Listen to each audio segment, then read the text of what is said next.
నెల్లూరు జిల్లా జువ్వల దిన్నె ఏదైతే ఉందో ఆ జువ్వల దిన్నె ఫిషింగ్ హార్బర్ కాడికి జగన్మోహన్ రెడ్డి గారు వెళ్ళబోతున్నారు. కొద్దిసేపు అక్కడ ఉంటారు నాకు తెలిసి. ఆయన పర్యటనకి చాలా ఆంక్షలు అయితే విధించారు. ఇదే పర్యటనకి ఈ ఒక్క పర్యటనకి ఆంక్షలు విధించారా అని అంటే కనుక ఎప్పుడు పర్యటనలు జరిగినా సరే, జగన్ గారి పర్యటనలు ఎప్పుడు జరిగినా సరే ఆంక్షలు విధిస్తూనే ఉన్నారు. అర్థం చేసుకున్నారు లేదు మీరు. కాబట్టి ఈసారి మరింత తీవ్రతరం చేశారు అనేది కనుక మాట్లాడుకున్నారు చాలామంది.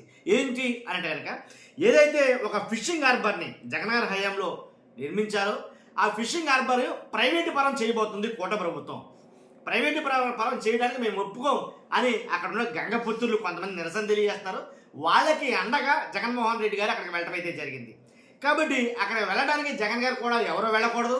అంతేకాదు ఏంటి హార్బర్లో ఎప్పుడు పనిచేసుకునే వాళ్ళు మత్స్యకారులతో సైతం అక్కడికి వెళ్లకుండా ఆపుతున్నారు అనేది కొన్ని వార్తలు వస్తున్నాయి.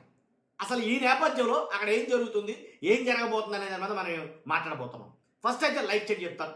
రాష్ట్రం మొత్తం వాస్తవం ఏంటో తెలుసుకోవాలి కాబట్టి మీ బాధ్యతగా ఈ వీడియో లైక్ చేస్తే ఎక్కువ మంది షేర్ అవుతుంది. కొత్తగా మన ఛానల్ ఇస్తే పక్కగా సబ్స్క్రైబ్ చేయండి. మీ అమూల్యమైన అభిప్రాయాన్ని కామెంట్ రూపంలో తెలియజేయండి. ప్రైవేటు పరం ఇది ఎక్కువగా మనం వింటున్నాం.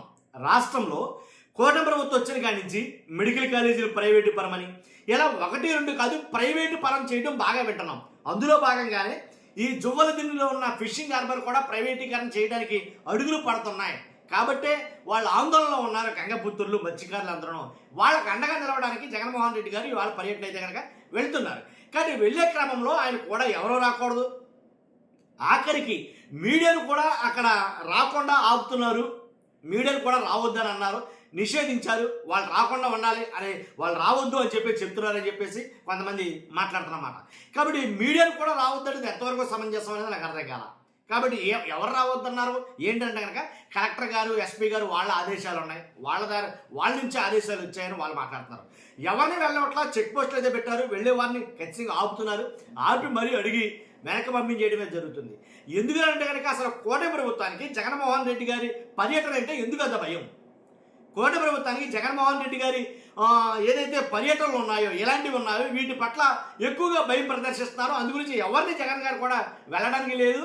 కూడా ఎవరైనా వస్తే కనుక కేసులు పెడతామని చెప్పేసి, చెక్ పోస్టులు పెట్టడమని చెప్పేసి ఆ ప్రాంతం వాసులను కూడా ఎలా చేయకపోవడం ఇలాంటివి జరుగుతున్నాయి. కాబట్టి ఆంక్షలు అయితే కనుక చాలా ఉన్నాయి.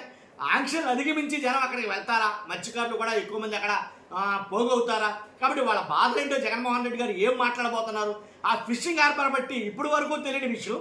జగన్ గారు వెళ్తున్నాడు అంటే అక్కడ మొత్తం బట్టబయలవుతుంది. అదొకటి మనం గమనించాలి. ఎందుకంటే ఇప్పటిదాకా నెల్లూరు జిల్లా అక్కడ ఫిషింగ్ హార్బర్ జువ్వల దిన్నె ఉంది, దాన్ని ప్రైవేటీకరణ చేస్తున్నారు అన్న విషయం చాలా మందికి తెలియదు. వాస్తవంగా మాట్లాడాలంటే ఇప్పుడు అందరికీ తెలిసింది అది ప్రైవేటీకరణ చేయబోతున్నారంటారా అని మాట్లాడుకుంటారు దాని గురించి. కాబట్టి ఇప్పుడు మరి జగన్ గారు వెళ్ళిన తర్వాత అది ప్రైవేటీకరణ ఆగుతుందా లేకపోతే జరుగుతుందా అనేది తర్వాత విషయం కనుక జగన్ గారు వెళ్ళడానికి చాలా ఆంక్షలు అయితే కనుక విధిస్తున్నారు. కాబట్టి అంతేకాదు వాస్తవంగా జగన్ గారు మత్స్యకారులకు ఏమన్నా చేశాడా అని అంటే కనుక చాలా చేశాడని చెప్పాలి. ఎందుకంటే మత్స్యకార భరోసా అసలు ఏ రాష్ట్ర ప్రభుత్వం ఎప్పుడూ లేని విధంగా జగన్ గారు ప్రవేశపెట్టినటువంటి మత్స్యకార భరోసా అనేది గంగపుత్రులకి వెన్నుదన్నుగా నిలిచిందని చెప్పాలి. ఎలా అంటే జగన్ గారి ప్రభుత్వంలో ఏటా క్రమం తప్పకుండా మత్స్యకార భరోసా 5 ఏళ్లలో వివిధ పథకాలతో మత్స్యకారులకు కలిపి, అంటే మత్స్యకారులకు ఉన్న పథకాలు అన్నీ కలిపి మొత్తం అంతా అంటే మొత్తం 4,913 కోట్ల మేర లబ్ధి చేకూర్చాడని చెప్పాలి. అన్ని పథకాలు కలుపుకుని ఉండవు.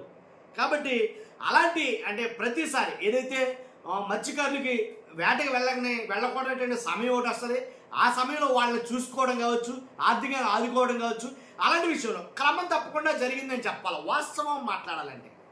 కాబట్టి ఖచ్చితంగా మరి ఎలాంటి ఆంక్షలను దాటుకుని ఎలా జరగబోతుంది, ఏం జరగబోతుంది, జగన్ గారి పర్యటన అంటేనే ఒక ఉత్సుకత ఏర్పడుతుంది. ఖచ్చితంగా ఏం జరుగుతుంది, పర్యటన సజావుగా జరుగుతుందా, ఏమేమి ఆంక్షలు ఉంటాయి, ఏం జరుగుతుందో ఏంటో అనే టెన్షన్ వాతావరణం అయితే క్రియేట్ అవుతుంది జగన్ గారి పర్యటన అంటేనే.